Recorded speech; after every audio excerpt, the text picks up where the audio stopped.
Jangan sia-siakan orang yang telah mencintaimu. Mungkin kini ia masih bertahan saat kau abaikan. Mungkin saat ini ia masih tersenyum kala kau rendahkan. Mungkin pula ia masih berkata baik-baik saja ketika kau tak henti menghina. Tapi rasa sakit itu ada batasnya. Ikhlas itu ada masanya. Jenuh itu ada waktunya. Dan kau hanya akan bisa menangis tersenduh saat dia memilih menerima untuk mengikhlaskanmu.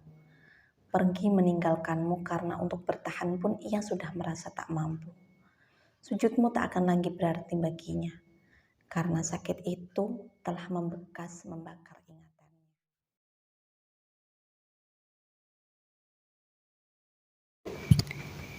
Getir, aku tatap kepergian Mas Gazi dengan air mata berurai tanpa henti. Pedih ini nyata. Kalau untuk pertama kali harus kokoh kupasang badan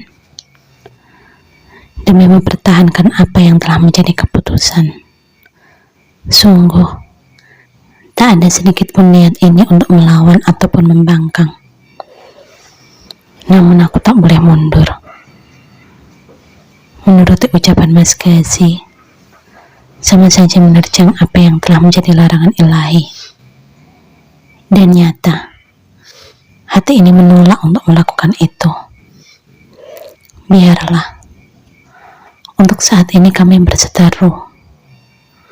Mungkin waktu mampu melembur sekat antar kedua saudara. Hingga ia sadar bahwa poligami tak seburuk yang dia sangka. Pun dengan menjadi adik madu yang hakikatnya tak sehina praduga. Terpaku, aku masih tak mampu menggerakkan persenian ini. Terngiang akan apa yang telah menjadi ucapan terakhir Mas Gazi sebelum akhirnya memutuskan pergi, meninggalkan diriku seorang diri. Sungguh, aku tak lagi memiliki kemampuan untuk melembutkan kerasnya hatimu itu, Najwa. Aku pun tak mengerti dengan cara apa lagi harus menggambarkan akan kejahatan perilakumu menyakiti hati wanita lain. Terserah. Benar katamu. Kini kau telah dewasa. Bahkan telah kau miliki seorang imam yang begitu kau agungkan nama juga akhlaknya. Hingga membuatmu begitu percaya diri. Menolak segala saran juga nasihat. Termasuk dariku. Kakak lelaki yang sendiri dulu tak sekata pun kau bantah ucapannya. Terus lakukan apa yang menurutmu benar. Aku hanya mampu mendoakan. Semoga tak kau terima nasib sama seperti yang dialami istri Fatih itu. Dicampakkan demi mencari gadis lain dengan dalih mulianya poligami. Sungguh, sebagai seorang lelaki pun aku mampu merasakan betapa sakit hatinya. Namun, kurasa bongkahan daging di dalam dirimu telah kaku, tak lagi berpenghuni. Ucap Mas Gazi murka, namun jelas tersirat kecewa dalam setiap katanya. Gontai, kulangkahkan kaki memasuki rumah. Lemah menutup daun pintu dengan sisa tenaga yang tak seberapa. Pagi telah beranjak. Matahari pun sudah meninggi. Namun janji sarapan bersama yang Bang Fatih ucap tak jua terlaksana oleh mangkirnya sang empu yang entah mengapa harus kembali berbalik kata. Lemah, kubaringkan tubuh di peraduan. Entah mengapa, perih ini enggan berlalu. Air mata juga tak mau berhenti melaksanakan tugasnya. Najwa, panggil seseorang dari luar, membawaku kembali dari dunia mimpi yang baru saja kuselami. Berkali-kali kukerjapkan netra, nanar menatap sekeliling, hingga pandanganku tertuju pada jam yang tergantung di dinding. Ternyata aku ketiduran. Sesalku dalam hati. Assalamualaikum, Najwa, seru Bang Fatih kembali. Entah untuk yang keberapa kali. Waalaikumsalam Bang, jawabku, merapikan kerudung yang berantakan. Lemah, ku coba untuk tetap menjaga langkah.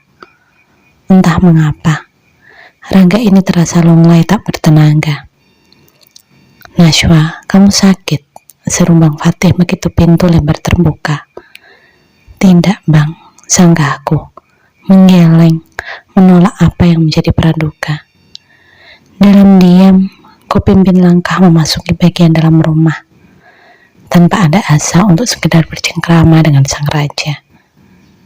Neng, lirih Bang Fatih, meraih perenggelangan tangan, mencoba menghentikan gerak kakiku. Berat, ku hembuskan nafas, sebelum akhirnya memutar badan, berhadapan dengannya. Neng, kenapa? Kamu sakit? Ucapnya kembali mengulang tanya, memastikan akan jawaban yang baru saja ku berikan. Ku alihkan wajah ke sisi lain, menghindari tautan netra yang mencoba dia jalin. Aku tidak apa-apa bang. Neng buatin teh dulu ya, pamitku, berlalu meninggalkannya dengan segala rasa cemas. Entahlah, aku hanya ingin dia sedikit peka akan sakit yang kembali dia toreh. Hanya ingin dia merasa jika mengingkari janji itu bukanlah hal yang benar. Hanya ingin dia tahu bahwa ucapanku bukanlah makna yang sebenarnya. Namun sepertinya dia tak memiliki rasa itu. Hingga pasi yang jelas tergambar di wajah ini tak mampu membuatnya bertindak lebih. Tanpa bicara, aku seduh teh untuk Bang Fatih dan menghidakannya. Meski ada rasa kesal, tetap saja tak bisa ku abaikan kewajiban sebagai seorang istri baginya. Kamu sudah makan, Neng? Ucapnya tanpa rasa bersalah. Makan? Bahkan aku pun tak tahu kata itu ditunjukkan untuk waktu yang mana. Aku mendengus, sengaja sedikit keras, agar dia merasa akan rasa kesal yang merajai hatiku. Namun sepertinya usahaku tak menunjukkan hasil. Nyatanya, nikmat dia seruput teh sembari mengumbar senyum manis. Andai tak ingat akan dosa melawan suami, maka sudah kucitak kepala itu. Sudah, jawabku acuh tanpa menatap. Biarlah, kali ini ku ucap kebohongan. Toh, percuma menjelaskan akan kejujuran pada seseorang yang memang tak sepenuhnya berniat mengetahui kebenarannya.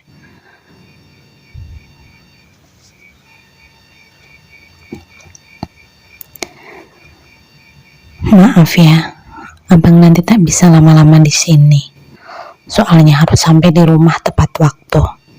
Tuturnya mengiba. Rapat, kututup kedua kelopak mata, mencoba menekan darah yang telah berombak di sudut netra. Sungguh, benarkah dia tak merasa akan ketajaman kalimat itu? Atau dia hanya ingin menegaskan bahwa aku bukanlah sosok prioritas dalam hidupnya? Entahlah, untuk apa dia harus terus menggores hati ini dengan bicaranya. Pergilah, aku bisa urus diriku sendiri. Bukankah memang sudah terbiasa seperti ini? Ucapku singkat, namun mampu menyentak jiwanya.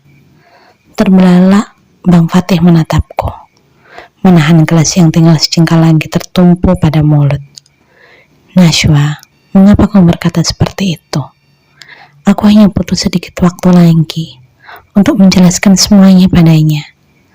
Percayalah, ini tak akan lama lagi, tutur Bang Fatih mengimba, mencoba meluluhkan kembali hatiku. Kuat aku menggeleng, entah untuk menolak apa, hanya ingin mengungkapkan bahwa aku pun tidak apa-apa dengan segala kondisi yang harus kuterima. Perlahan, tubuh itu mendekat, dengan segala aroma setelah seharian bekerja, lembut menggenggam kedua tanganku.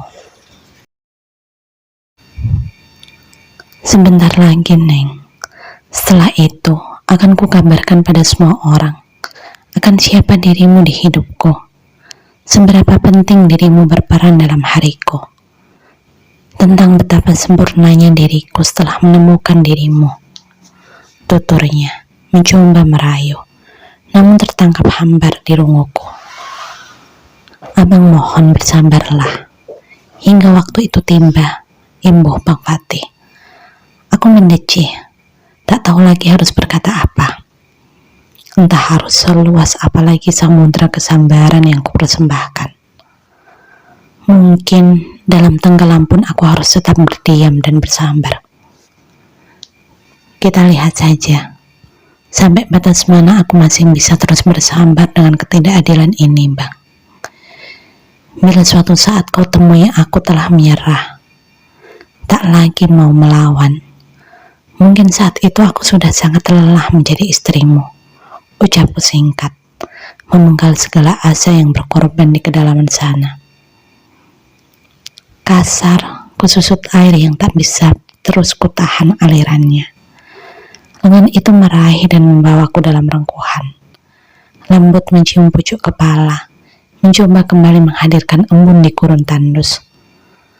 Maaf, bila aku memang belum bisa berbuat adil sepenuhnya padamu, Najwa.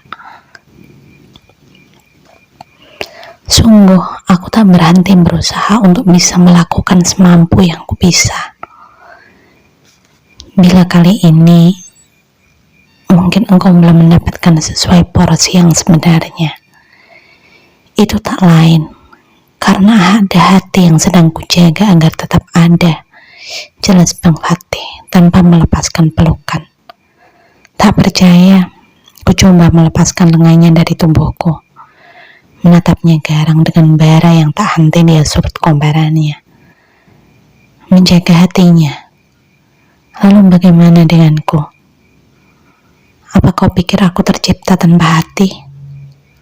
Atau kau kira bongkahan daging di dalam sini hanyalah wujud tanpa rasa? Teriakku, menunjuk bagian tengah dada. Najwa, ucapnya terpenggal.